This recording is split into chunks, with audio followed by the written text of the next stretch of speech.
Good afternoon and welcome to the webinar on belonging in a college community, both virtual and traditional, for students with autism and/or intellectual disabilities. Welcome. We are honored that Dr. Michael Hoggatt accepted the invitation to present today. Before I officially introduce our speaker, please allow me to address a few logistical items. I am Will Francis, Project Director for Post-Secondary Education at the UCLA Tarjan Center. The Tarjan Center at UCLA is a federally designated Center for Excellence in Developmental Disabilities and your host for today's webinar. Support for today's webinar comes from the California Community College's Chancellor's Office through a contract that enables us to provide technical assistance and training to community colleges DSPS who are working to provide equitable supports, services, and opportunities for students with disabilities, including intellectual disability and autism. As part of our accountability for this work, we will be sending you one poll question before this webinar concludes. Please take 1 minute to complete the satisfaction question that we will be asking. In addition, we will be requesting feedback through a survey that will take 2 to 4 minutes to complete. Your participation is much appreciated. Today, we will also be using very much a hands-on approach using the chat, and Dr. Hoggatt will describe that in a minute. Today's webinar will address belonging in a college community, both virtual and traditional, for students with autism and/or intellectual disabilities. A number of our colleagues are unable to attend today's webinar and have requested a recording of the proceedings. In order to facilitate access to a clean recording of the webinar, we have muted all calls. As we proceed through today's presentation, our presenter would love to respond to questions that arise from or that are related to the content of the presentation. Please take a minute to look at the bottom of the Zoom program display where you will find a chat or text box. We are asking that you insert your questions into the chat box throughout the duration of the webinar. We will address your questions and welcome you to submit as many questions as naturally arise. You may ask questions through the chat feature at any time. We will address as many questions as possible at the end of the presentation, and if we cannot address a particular question, we will be willing to get back to you via email. This may be a good time, by the way, to test that chat function. Please take this opportunity to enter a greeting into the chat box.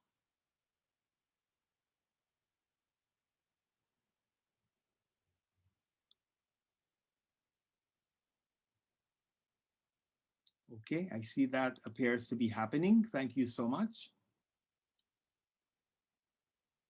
To all of our webinar participants, thank you for joining us today. And now I will provide some information about our presenter. Since 2009, Dr. Michael Hoggatt has served as faculty and department chair of DSPS at Saddleback College in Mission Viejo, where he teaches courses in learning strategies, college success, and access technologies. In 2017, Dr. Hoggatt helped facilitate the launch of Saddleback College's non-credit program for adult learners with intellectual disabilities. It carries this acronym OASIS and spelled out its occupational and academic skills for independence and success.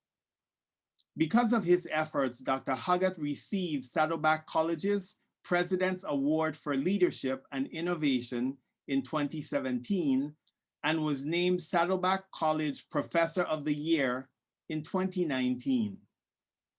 Dr. Hoggatt holds master's degrees in both special education and public policy, and he earned a Ph.D. in higher education policy with an emphasis in disability policy.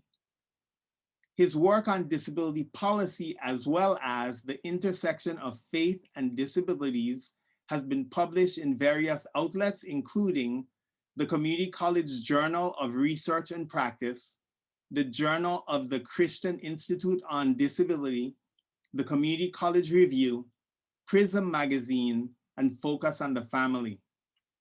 Dr. Hoggatt regularly consults and provides training to families, day programs, residential programs, faith communities, and related nonprofit organizations on issues of disability, foster care, and inclusion, as well as access.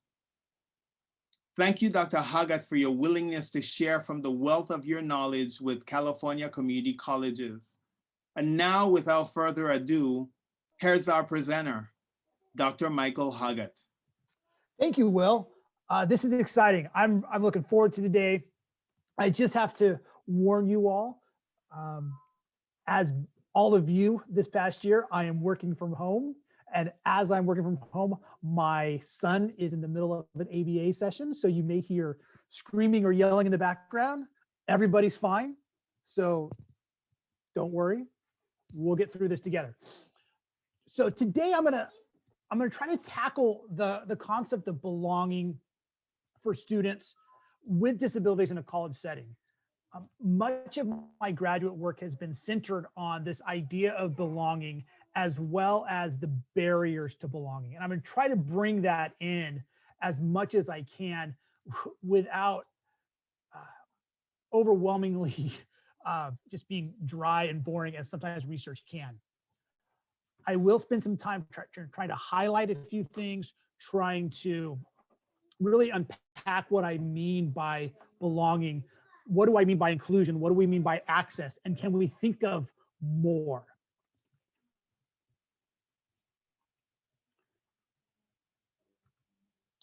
So today's plan, I'm going to start with a little confession, a few expectations, and then just kind of walk through belonging, why it's important, what are some barriers, the interchange of access and belonging, and then how does that look in programs, in course design, and in the facilitation of courses.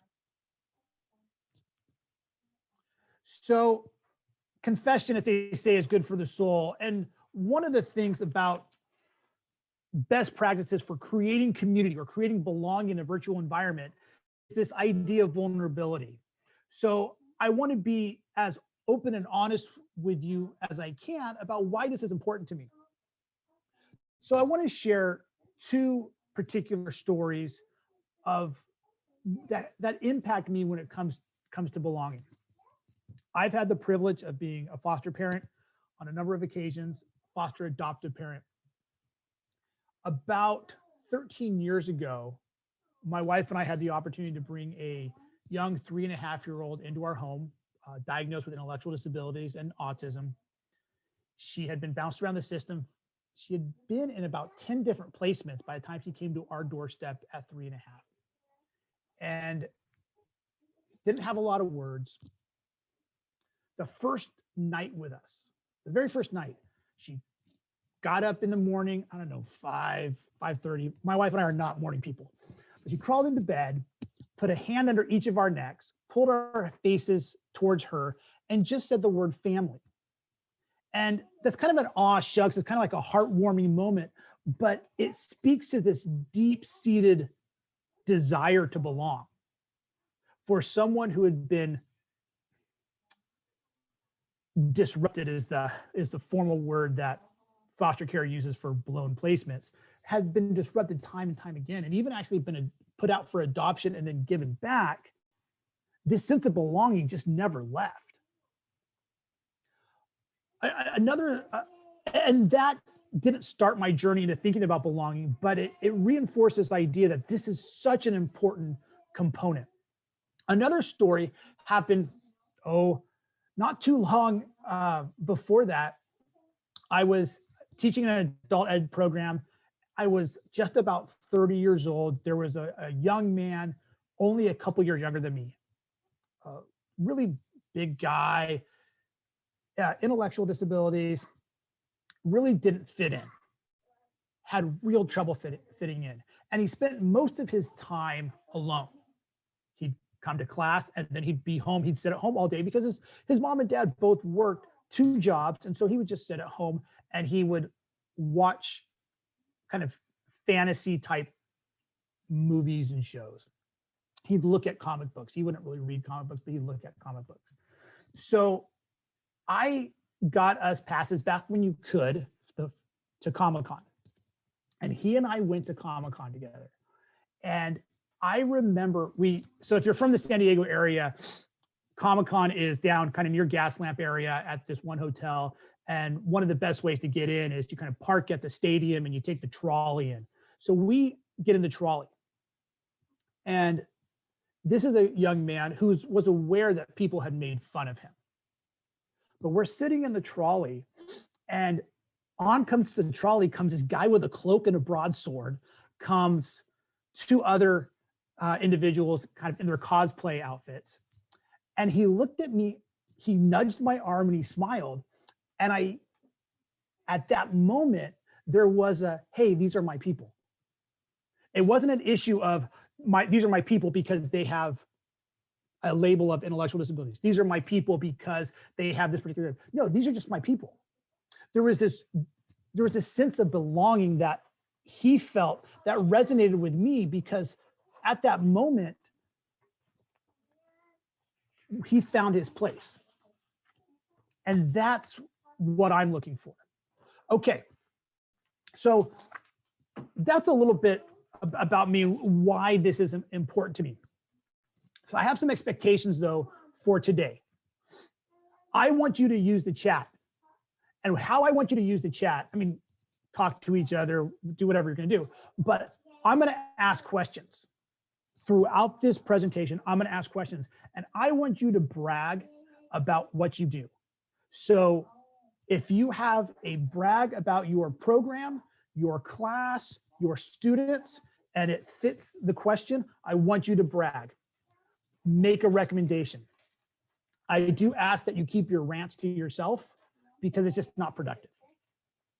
Now, here's what also though, when you do brag, I'd like you to say where you're from.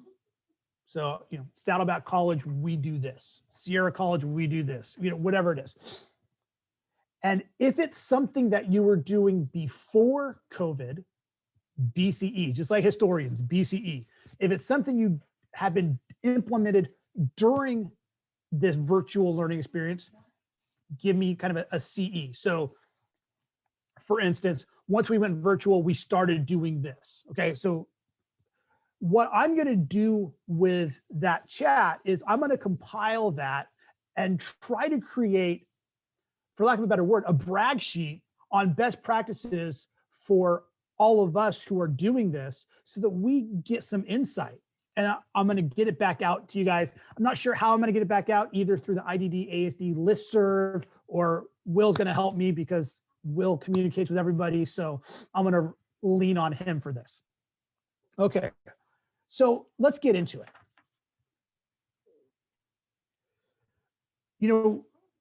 We all, so a lot of us here are working in adult ed, a lot of us are working in DSPS, but if we've worked with adult learners labeled with intellectual disabilities or labeled as autistic, we have all experienced a colleague who has made people feel as though they don't belong. Maybe it's a colleague in our program, hopefully not, but maybe it's a campus colleague, maybe it's an administrator, but there's been messaging that says, these people belong, these people don't belong. My goal is to help us change that narrative. I firmly believe in the community college as a community college, but also as an open access college. And when I say open access, I mean open access, not a qualified access, but open access. And now there are people who disagree with me, and that's fine. There's some legitimate pushback on that. But I'm just letting you know where I stand when the community college advertises itself as a community college.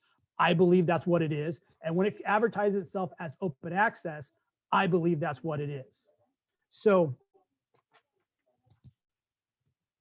let's talk about first things, just so that we're all on the same page. access is not belonging. It's a first step. It's important, but it's not belonging. Inclusion is a necessary step, but it's not belonging. And I'm gonna, unfortunately, for those of you guys who really put inclusion on this high, mighty altar, I'm gonna beat it up a little bit. So I apologize in advance. Some of these metrics that we use in the community college, persistence, retention, stem from belonging.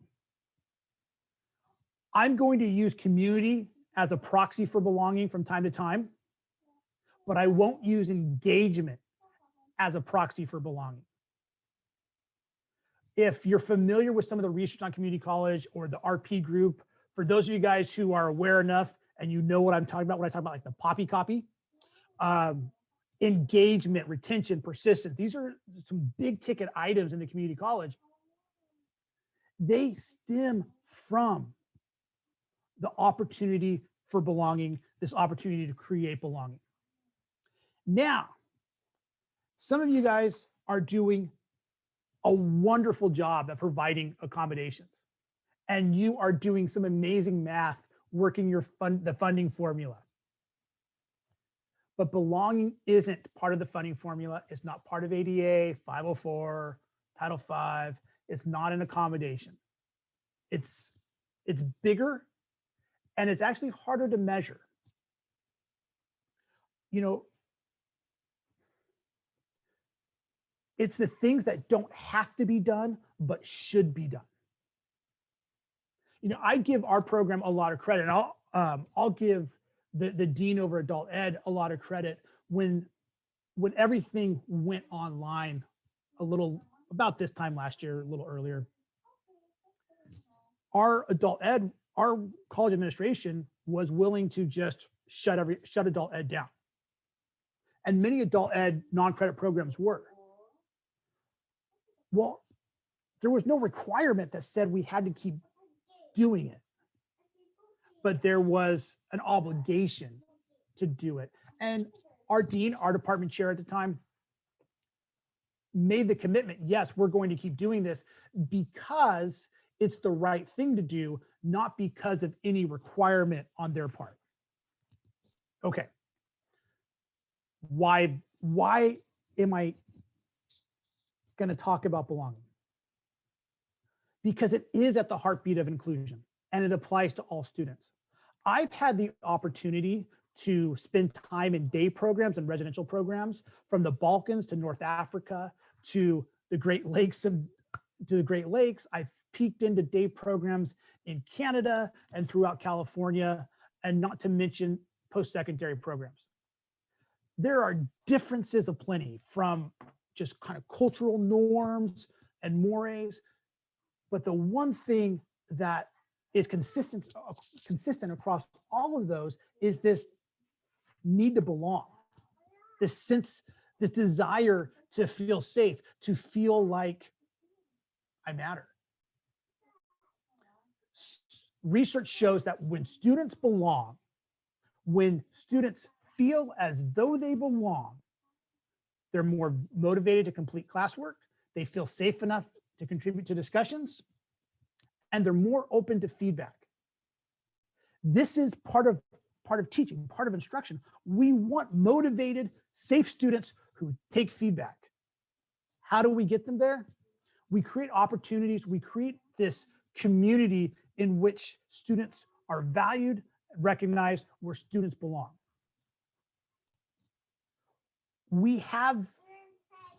My college has an equity and inclusion council, cultural responsive teaching group, has an equity and diversity committee, has an equity badge, has a student equity plan, and your colleges can probably list, and they may come in really clever acronyms, but all these equity, diversity, inclusion type things. Belonging kind of ties those together. This is why this is such a major issue for me. And I'm going to talk about some of the hallmarks of belonging and why those are important. And I'm also going to try to bring up some of the things that we've done and some of the things I've seen others do to really highlight this. But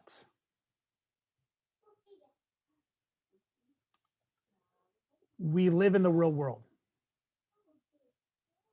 And these, sad to say, are things that I have heard about the adult learners labeled with intellectual disabilities, with autism. And those students are just like regular students. I'm going to talk about the word like and how it's one of, I have a number of pet peeves, but it's one of my pet peeves. The they would be happier scenario, because I don't want to make anyone sad. All right, that's not my goal in life. Although I think there's people who would disagree with that because I make some people sad. But we're not Disneyland. We are not the happiest place on earth. We are not an entertainment factory. They just don't belong. We're not set up for those students. Oh, well then get set up, man. And then there's these subtle ones, like, you know, the instructor who says, well, you know what, they're fine. I like having the high functioning autistic students in my class.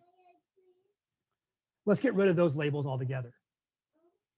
The high functioning, low functioning, they marginalize, they group in a way that is not helpful. So we had one of our instructors kind of do a campus tour with our adult ed group, and they were at admissions and records, and this was overheard.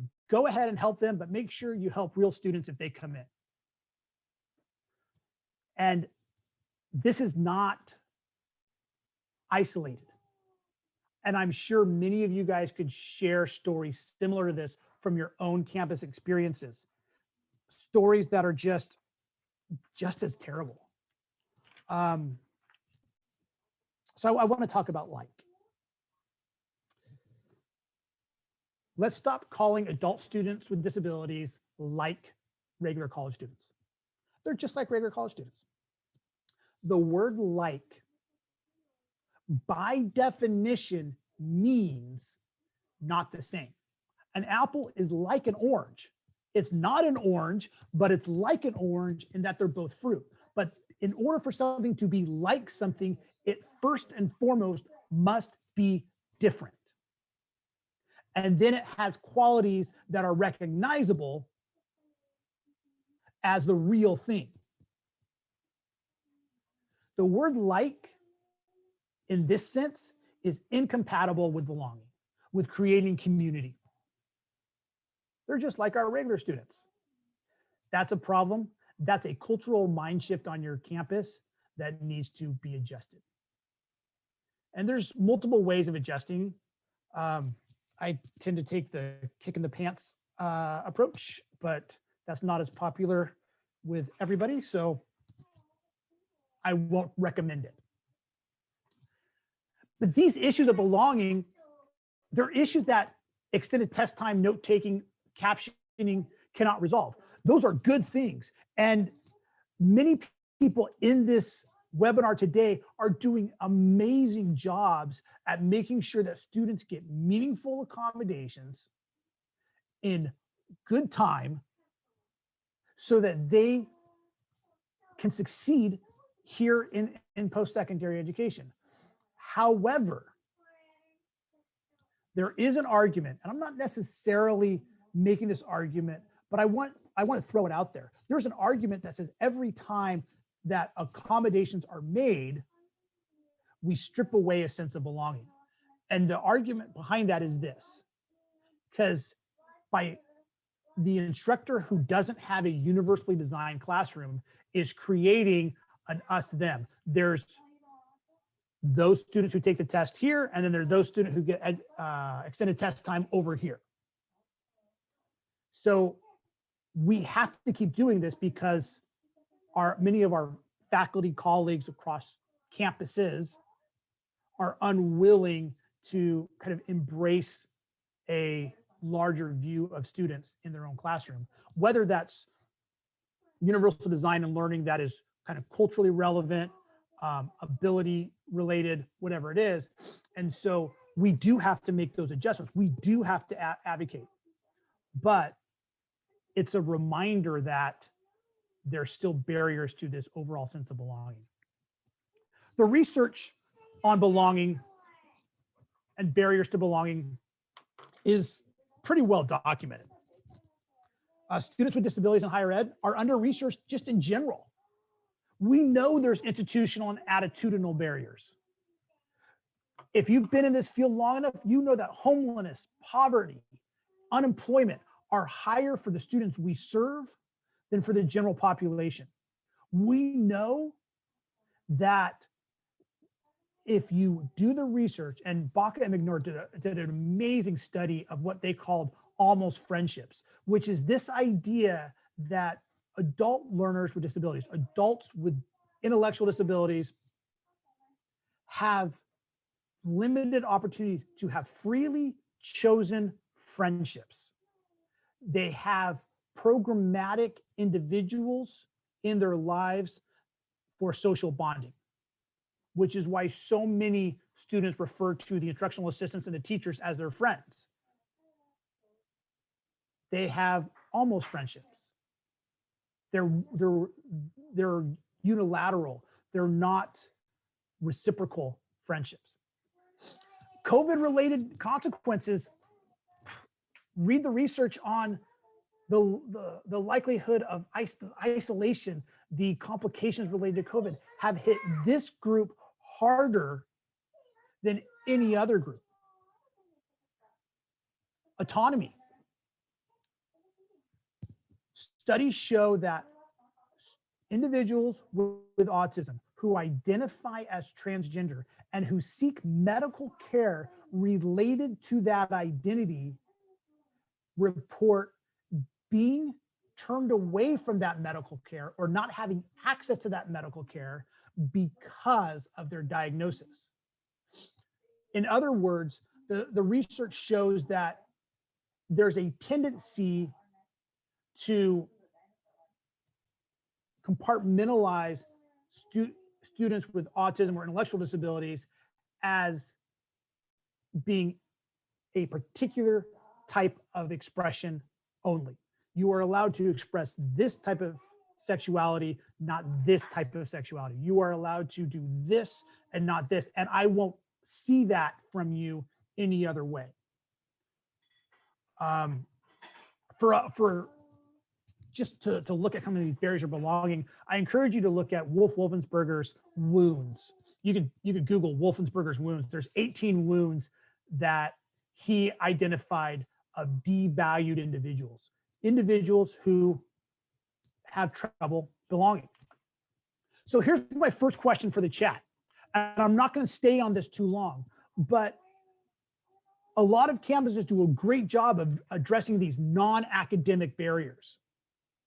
And the list of barriers we could go on. We could just talk about the barriers to belonging all day. But I want to hear from you.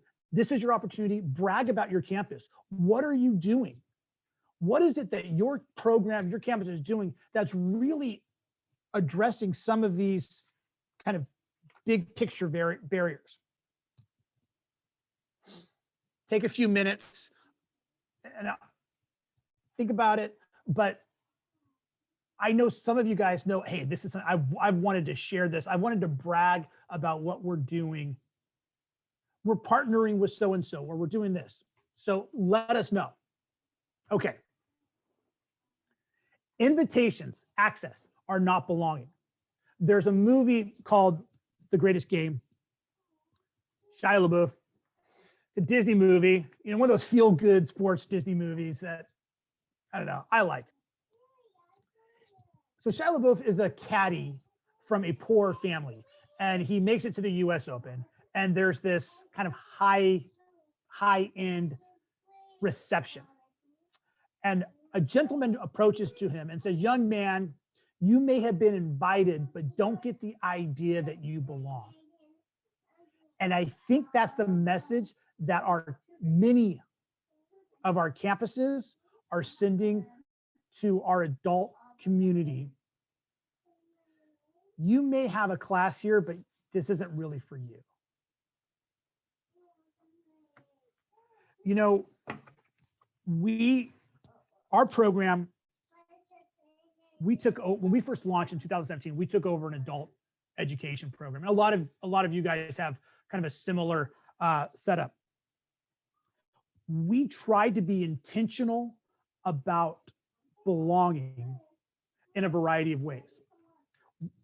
Now, the problem was, and I'm going to get to this later, but there wasn't a sense of belonging.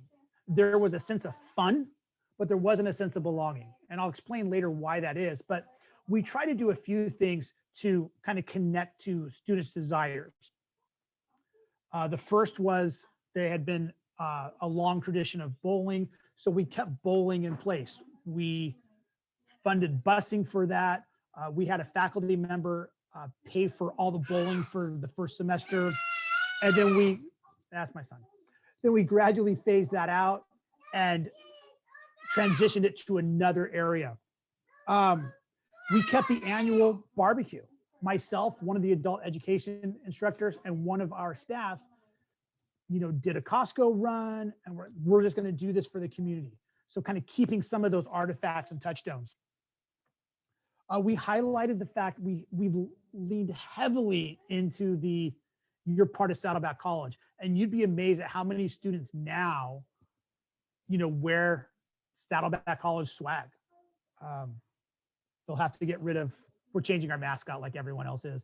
So they're gonna have to get rid of some of that swag, but one thing that I think really helped with the sense of community was we had one of our students, he was an older student, he passed away. Two of his housemates had been attending our classes, and I had the chance to go to his service.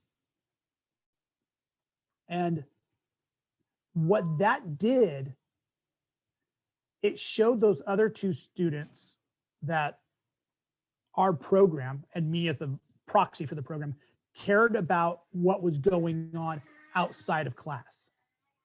It showed the other residents at that program that this is a program that cares about people.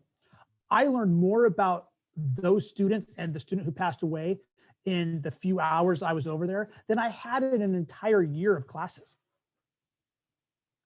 And so much so that the manager of that group home was so impressed with the community we had built that she asked for a job. And it's not something that everyone can do, but the thing to remember is that belonging happens as much out of the classroom as in the classroom.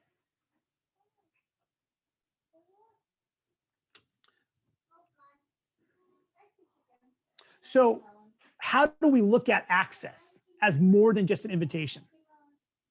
So access and accommodations are directly related to belonging. We got to get good at that. And some of you guys are amazing at that. Okay, so you're passing things out and you're handing things out and you're active on the listservs, and I'm reading those and I'm seeing the quality of services that we're providing. But the point is, access doesn't end when we have our accommodations appointment. That's a beginning. And if we have access, but we don't have the opportunity to grow and to develop, it's really meaningless. So, next question. How do our institutions, our programs, our colleges currently encourage us to do more than just the minimum? This is a difficult one because I want you to think about this one, because most of our campuses actually encourage a race to the minimum. Whoa, why are we doing that? We don't have to do that. Yes, we have to do that. We're not legally required to do that, but we need to do this. This is something that's important. And maybe that's building a skills lab. Maybe that's doing some type of social program that's not developing FTEs. Okay. That's not the end all be all of a college experience. Our students don't care about full-time equivalent students. They just don't care. Most of us don't care, unless you're the coordinator and you're doing the funding. Then, of course, you care. But how are we doing more than the minimum? Okay, so here's another way to look at access. Now, this comes from a book by Tanya Tchaikovsky. She's an individual self-advocate professor in Canada. So this is not ADA, but she examined her own institution, practices, and developed this kind of theoretical approach to access and belonging. And so she has a few different ways of looking at access. Access is orienting to social spaces. It's ongoing. It's a way to think about how people are valued, and it is always, always, always a process that connects to issues of inclusion, equity, justice, identity, exclusion. And so what she does, she develops 4 questions about access and disability that feed into this idea of belonging. The first is, what is disability? This question is useful to examine and explain the manner in which the institution, through its policies, defines disability and the problem of disability. Is disability a problem to be solved? Is that our approach? Where is disability located? The idea here is that disability then gets placed somewhere. The problem gets placed somewhere. So one way to think about it is this. If you were to ask a typical faculty on your campus, hey, who's responsible for serving students of color? Well, all faculty are. Who's responsible for making safe spaces for students who identify as LGBTQ? We all are. Who's responsible for serving disabled students? They are. That is the dominant message, and this is why where it is located matters. When is it recognized?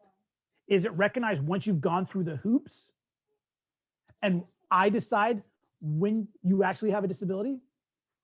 Because I'm worrying about the funding model. And who are the gatekeepers?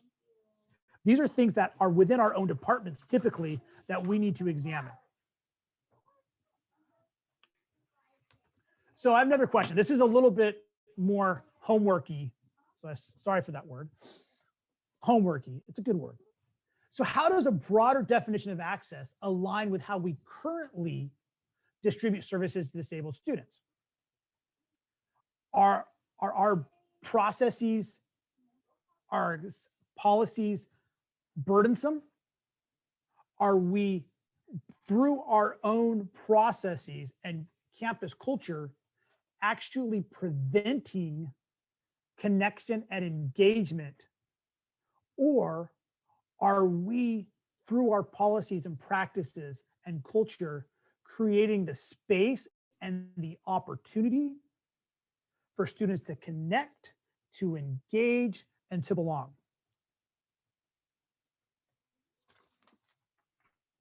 Okay. So I've talked a little bit about access, and I want to hit inclusion at this point. Inclusion, by and large, is not a barrier to something, but it's a boundary. We can include people all the time. To the end of the world, we can include people and remind them that they don't belong. I'm forced to have you on my team. I'm forced to have you in my class. You are here, but I don't want you. So inclusion isn't a bad thing, but it's not this panacea. It doesn't solve everything. Inclusion is being in the same room. Belonging is being wanted in that room.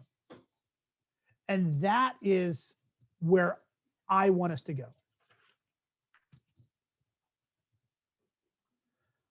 The literature on inclusion and belonging really speaks to this, the difference between being wanted and being present. There's this pull to be wanted, to be involved. Many institutions argue that all individuals are wanted as long as they fit in to what we expect. So the schedule, the routine, the program creates a major barrier to belonging.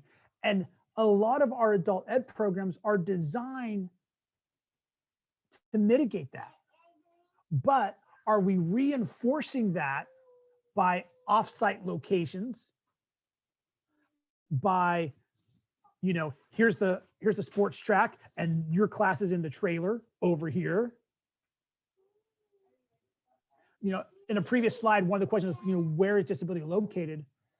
How many of you guys, and you do not need to answer because I'm going to be sad with the responses.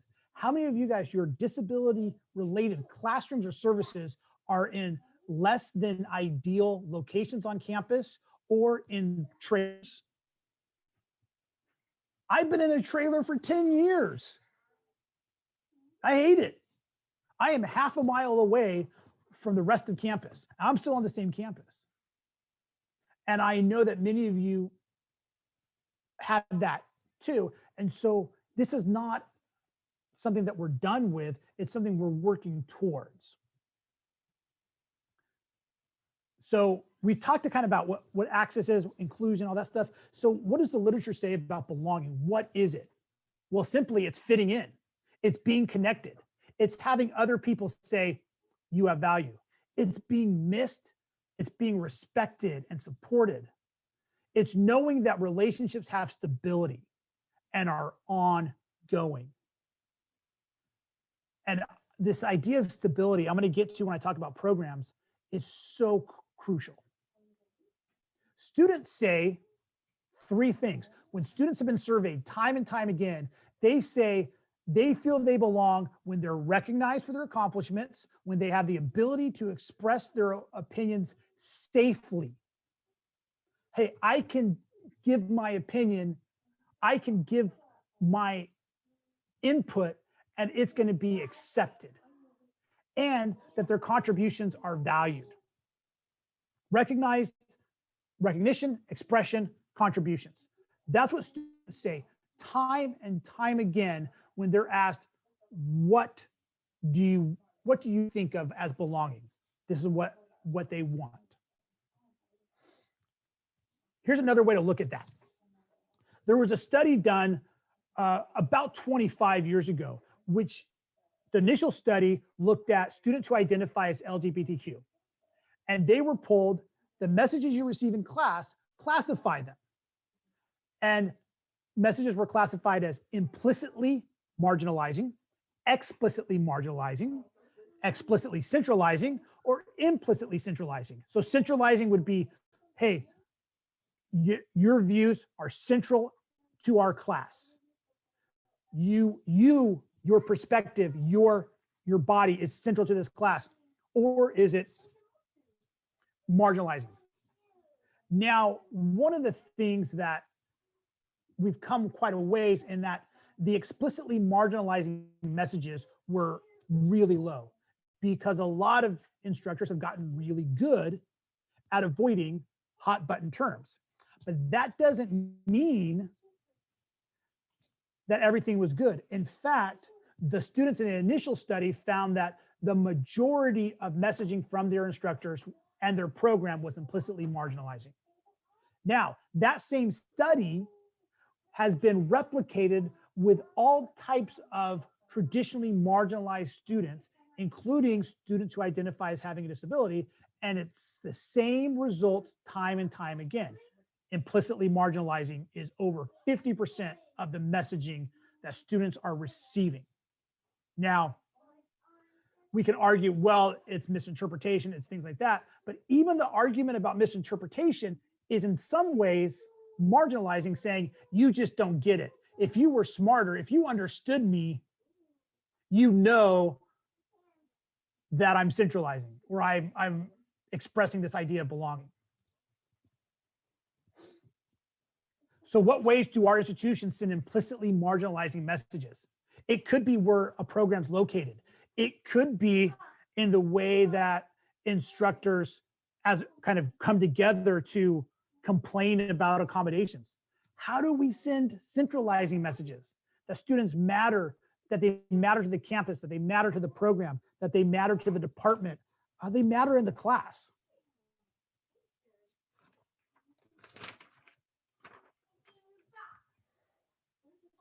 In short, so share your answers in the text, in the chat, sorry.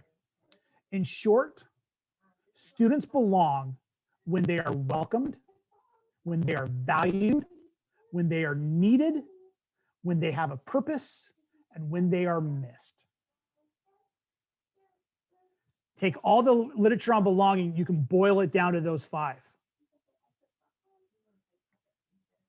Okay. So how are we doing this? So here's a framework to look at your own program.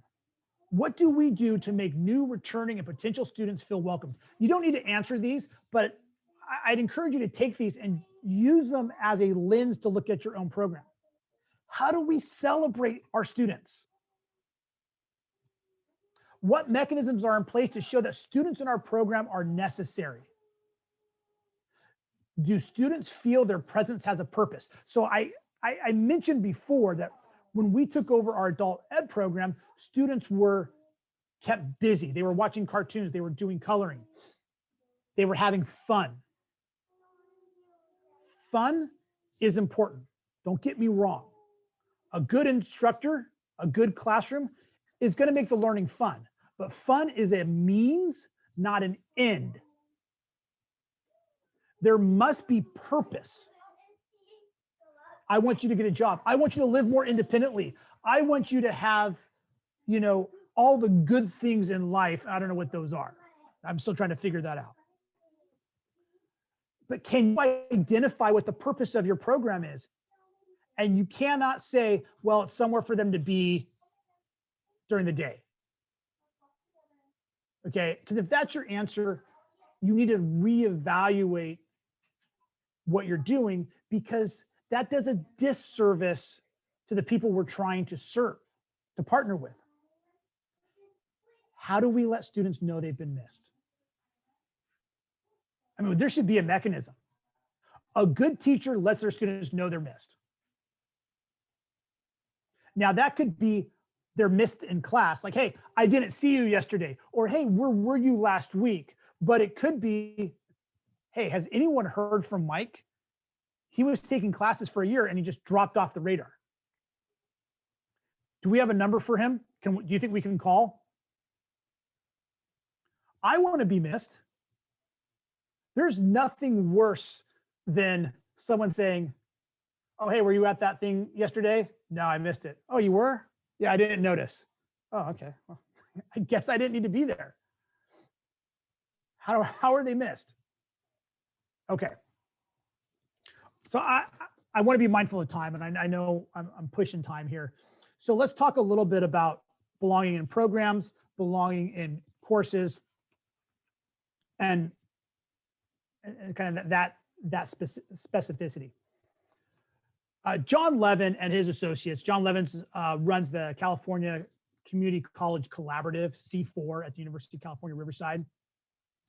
And they have studied what are referred to as highly non-traditional students. Highly non-traditional students are students who have 2 or more markers of non-traditionality. So take your quote unquote traditional student, and there is no such thing as a traditional student. I get that, but in the literature, it's someone between the ages of 18 and 25 who's white, middle class. That's a traditional student. Okay, we can have all day with the problems with that, but when you're reading the literature, that's generally a traditional student. So there's programs that actively serve non-traditional students. A DSPS is one of those, okay? There's 4 ingredients: cohesion, cooperation, consistency, and connection. The ability of a program to operate as a unit, to send shared messages, that there's cooperation across the campus and within a program, that the messaging is consistent. So the student isn't going to one class and coloring My Little Pony and going to another class and being encouraged to get a job. that there's meaningful connection, that there's opportunities within the program to develop meaningful social relationships.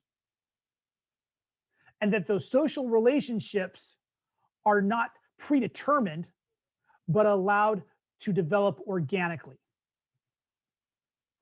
So are our stated program outcomes consistent with the behavior of staff? So do our staff and faculty, our curriculum, our policies, are they consistent with the goals of the program? How is our program connected and connecting to students and to the larger community? And this doesn't always have to be job, job, job. I'm a big fan of employment, employment, employment, but how are we connecting to this larger world? We have an opportunity to broaden the world for many of our students.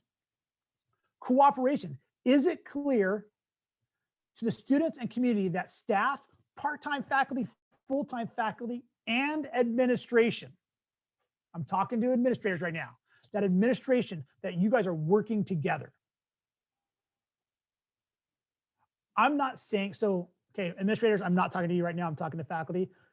We've all had the eye roll at our administrator who just don't get it sometimes. I am with you. But how are we messaging that to students? Or are we messaging that to students? I think we need to be cautious at times. And then consistency. Is the presence and support, events, and messaging consistent? Are we telling them you're a college student, but then our health center says, you know, we're really not set up to deal with those students? That's an inconsistent message. So these are ways we can look at our program in general, but also the campus as a whole, to say, how are we doing towards our stated objectives? And I'm not evaluating, and I'm not even critiquing your stated objectives. You've worked together. Maybe you worked through the AB 86, AB 104 processes to develop some really clearly defined objectives, missions that are particular to your geographic region. Fine, that's great. But this is just a tool for evaluating the efficacy of those programs. So let's look at course design and course facilitation in the couple minutes we have left. So there's this idea of the zone of proximal development, which is the intersection between what a teacher does, what a student has, and the social opportunity. Think of it as a Venn diagram with educational experience being right in the middle.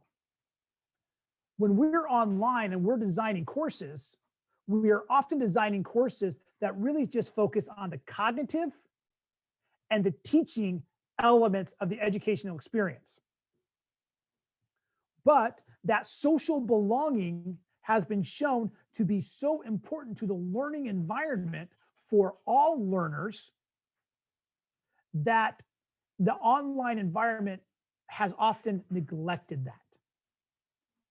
Okay.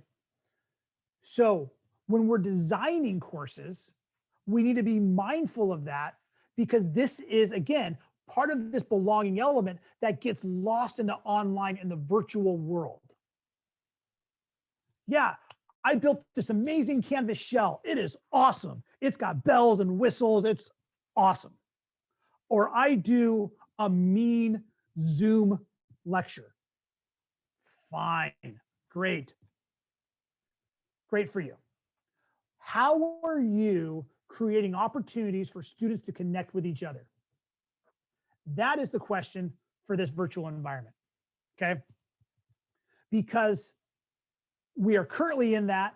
Now, most of us are going to be moving out of that for our non-credit programs, but there will still be some semblance of that. And so when we talk about the educational experience as being social, cognitive, and instructional, that's true whether we're face-to-face or if we're online, okay? So let's look at this for building belonging virtually. This is collected from research in two spheres, actually. Research on teaching, but also research in the workplace. Because when everyone went online, a lot of research developed out of kind of the business literature. And unsurprisingly, the educational literature and the business literature say the same things about belonging virtually. Be vulnerable. Share a little of your story. Well, I don't share any of myself with my students. Why not? This used to be adult education. Now,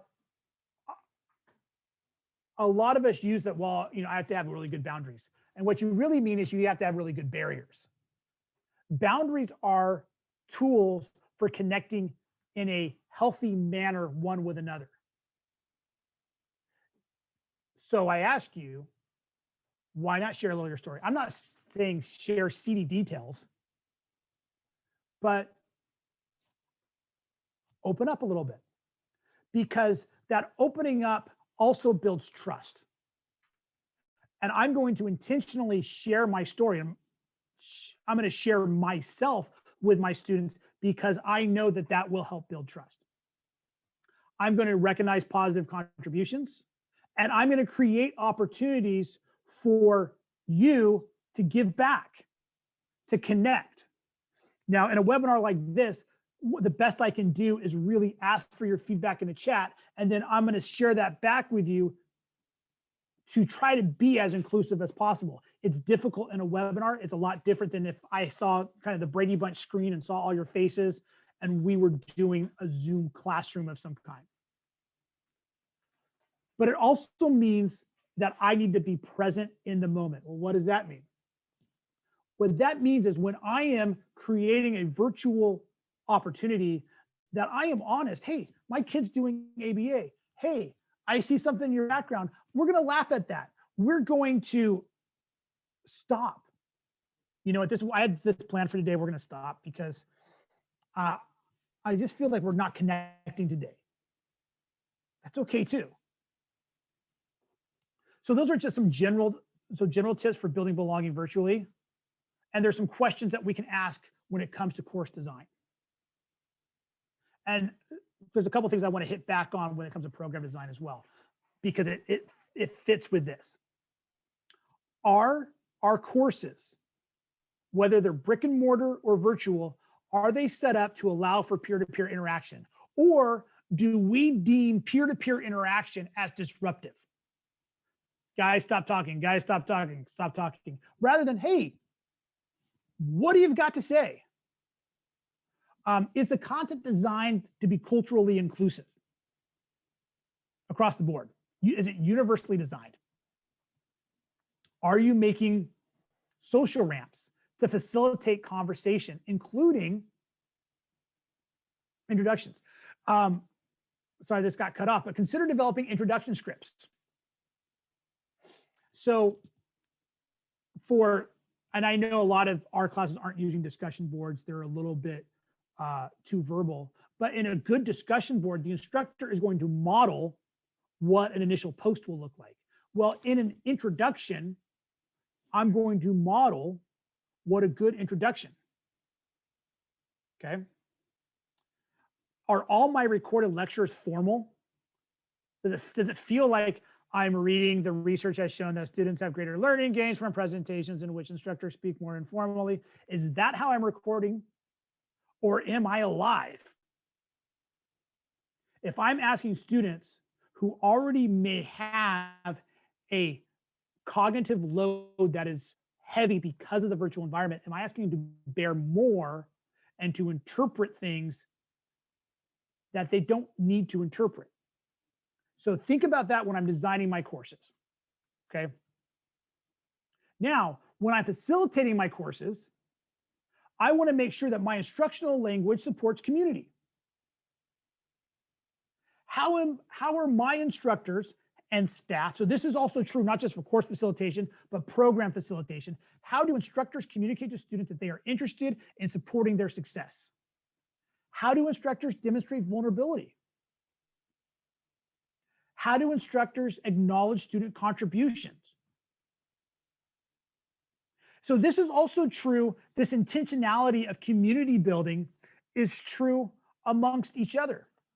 I'm not asking or even recommending that your program only be friends with each other, that your program only see each other. But just like a good class creates opportunities for peer-to-peer interaction, a good program creates opportunities for staff and faculty interaction as well. And not just, hey, did you finish your TPS report? No, it's that we know a little bit about each other.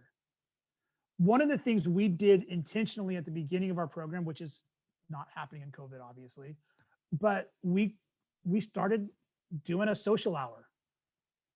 Hey, anyone who wants to can come down. We can talk shop, but we don't have to. And I know there's some challenges with that, but when I genuinely have affection for the people I work with, there is a lot that comes out of that. Students read that.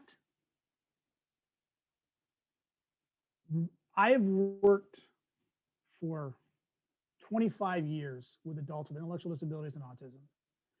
And despite the stereotypes, the perception on social relationships that our students pick up on, the things they know, oh, you guys aren't getting along. You really don't like your boss. Oh, I wouldn't say that. Well, yeah, I probably would say that. Those things start getting better when we start seeing the people we work with, not just as colleagues, but as people. Because what's true for belonging for me as an instructor or as a program manager to students is true from belonging in the workplace. Because a lot of this literature is pulled from the workplace.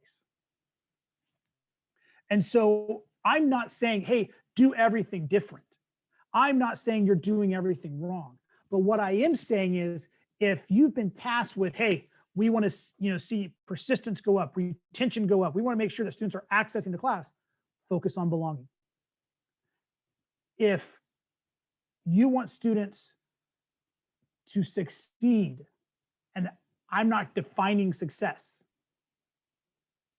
let them know that they have purpose. Let them know that they're wanted. Let them know that they're missed when they're not there. And let them know that they're necessary, their perspectives are necessary, their views are necessary, that they matter. And it's not going to solve everything. The world's a messed up place. It's, I started out with some of these barriers that a lot of our students encounter. But by taking the holistic approach to belonging, we don't solve all the barriers, but we acknowledge them as legitimate. That builds trust with our students. It lets them know that they're wanted. Hey, I realize you have this issue outside of class. Let me connect you. I'm not going to solve every problem. Let me connect you with someone because that issue matters to you. And you being in my class matters to me. You matter to me. How can we ameliorate this barrier? Now, maybe I can't. And maybe I'm communicating that to a caregiver, and maybe I'm communicating that to a group home. But someone needs to know that I want that student in my classroom. And I will do everything within my professional means to help that happen. And that may be connecting to resources, but also by my approach to how I instruct and how I conduct my affairs. That's all I have. I look forward. So if those of you guys have done this, I look forward to going through the chat. And my commitment to you is to take what you've put in the chat and really kind of maneuver that so that we have a working as a community of practitioners, a working kind of document where we can see, have a peek into what some of our colleagues are doing, because it is just too rare that we really get insight into the amazing work that we're doing across the 115 campuses of our state. we hear from time to time, oh, so-and-so is doing this, or maybe we hear someone present at CAPED, but that's usually just one or two or three or four people. And there's so much great stuff that's going on. And there's so many things that you all are doing to help students develop this sense of belonging. All I'm trying to do today, and all I've tried to do today, is maybe give you some frameworks and some questions for looking at those practices. I hope it's helpful. If it's not helpful, discard it. Don't stick around for things that aren't helpful for you. But that's all I have. I'm going to hand it back over to Will right now, because I want to be mindful of the time that we set. Thank you, Dr. Hoggatt, for sharing from the wealth of your knowledge, experience, passion, and research on this important topic. We have shared with all of you a poll. If you could respond to that, that would be great. We want to respond to your questions as well. So if you could send your questions either to the Q&A or to the chat, we will keep our eyes out for them. The very first question, Dr. Hoggatt, is, can you unpack implicit marginalization to make sure I am not part of the problem? Okay, here's a great example of implicit marginalization. Hey, we all took a test on Friday. So this happens more in your let's say we're in a biology class. We took a test on Friday. I would love to go over your test, but not everyone's taken it. Some people still, I haven't gotten tests back from the accommodated testing center. So we're gonna have to wait on that. That's implicit marginalization because I haven't called out a student, but that student who took their test in the accommodated testing center because they received some type of testing accommodation knows that they are the reason the entire class is not reviewing the exam.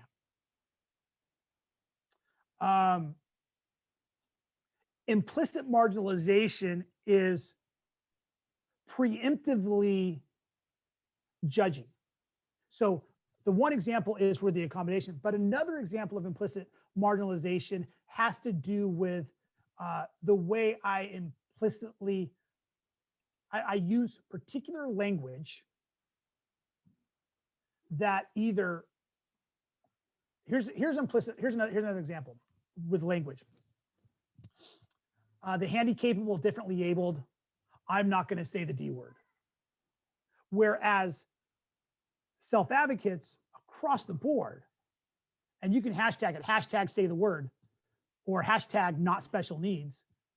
When I use these words, because I'm afraid, I don't want to use the D word. It's the Americans with Special Differences Act. Not really, no. What I'm saying in some way is I'm undervaluing your lived experience and saying that your lived experience makes me uncomfortable. Now, when I do that, I'm bordering on being explicitly marginalizing, but I haven't. That's what many self-advocates would argue as implicit marginalization, in the sense of I'm taking away your identity. In a way, I'm demoting your identity by language I'm using over here. I'm devaluing your identity, who you are. Whenever I make assumptions about the sexual autonomy or the sexual agency of one of our adult students, things that I wouldn't do if I were in a general classroom, but maybe I have no problem doing if I'm in a adult classroom. And so these things come out. The idea that, yes, so we need to acknowledge that adult students with disabilities are more likely to be victimized in a variety of ways. They're more vulnerable. However, that doesn't mean that all sexual activity is therefore non-consensual. These are implicit assumptions that we make oftentimes or that are made, I don't want to say we make, but that are made, and the assumptions about agency, the assumptions about life have a way of marginalizing viewpoints. In other words, it's a don't raise your hand and ask a stupid question because I'm going to let you know that I think that's a stupid question. Thank you, sir. We have another. I was having a hard time listening to the content and focusing on my answers to the questions. If you need more answers for the questions you asked throughout the session, maybe you could email us the question and we could reply with our response. So there should be a link to the PowerPoint, and they're all in the PowerPoint.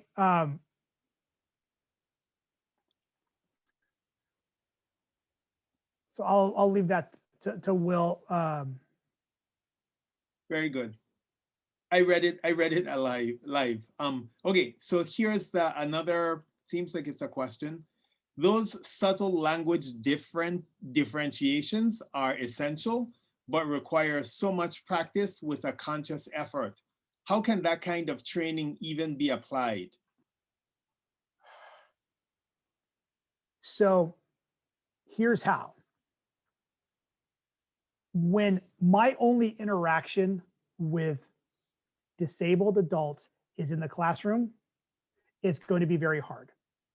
So when we say, hey, we want our campus to be inclusive, we want our campus to be a place of belonging, and all we're really saying is, I want my students to belong on campus, and we're not taking that into our own personal spaces, because it's in our own personal spaces that our language is most adjusted.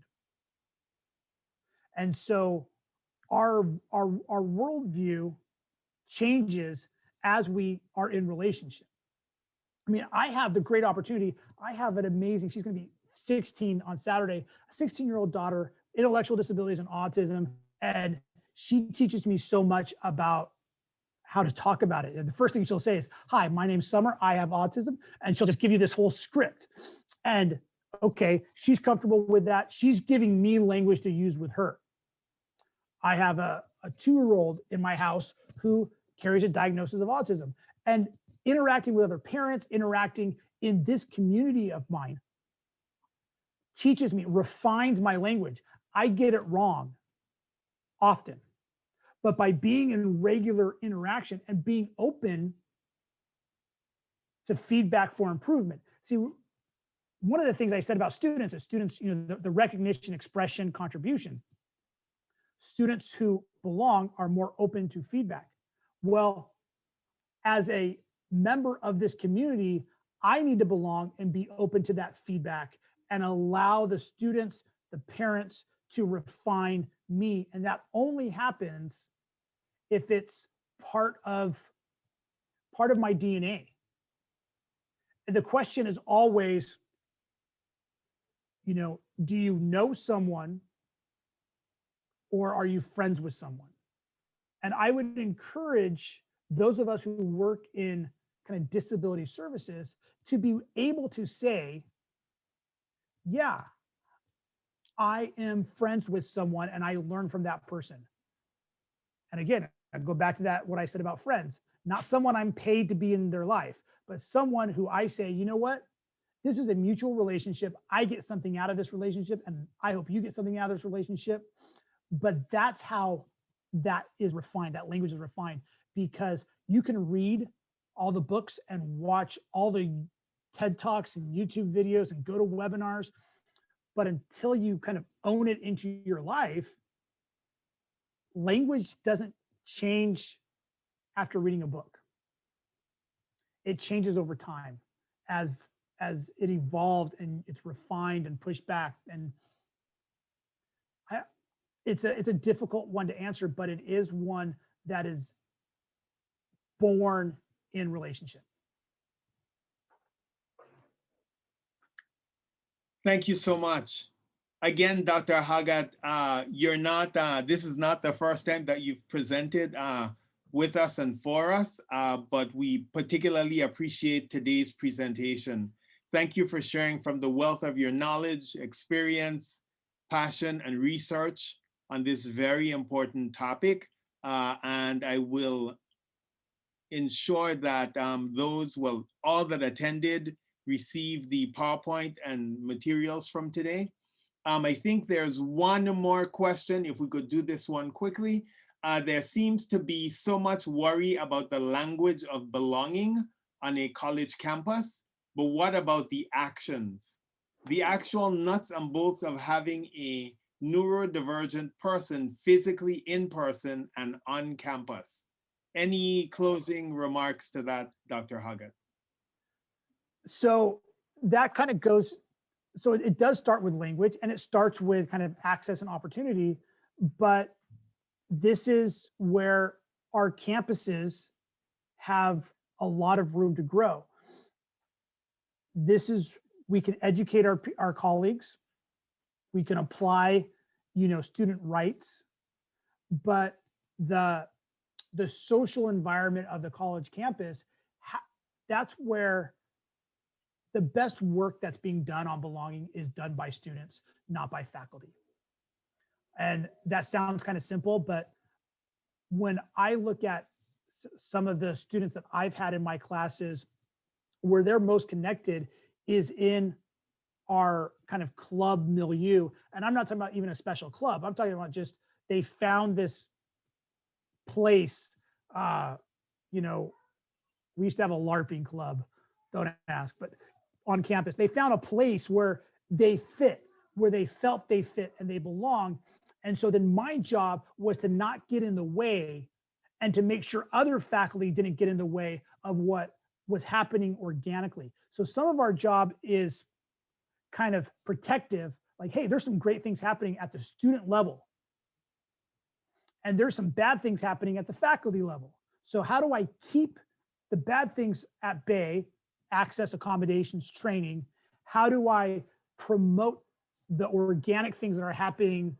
And that sometimes is working with behind the scenes with your student body, things like that. And that's been beneficial for us. Making sure that certain programs are necessary. So connecting them in a way that reflects glory on the college president, the dean, whoever, to make sure that they're sustained. And so when we have students who are trying to navigate this complex social environment that is campus, we can walk alongside them, this kind of guide on the side environment, and do the things we know we're legally required to do, but then encourage that organic development, that the seeds for that are already present on a lot of our campuses. And I talk to neurotypical students all the time who are eager for those opportunities and are much more welcoming than many of my colleagues. So find those seeds and help kind of develop those. Thank you so much, Dr. Hoggatt. And thank you to Christina Martinez, who ably assisted me with logistics behind the scenes.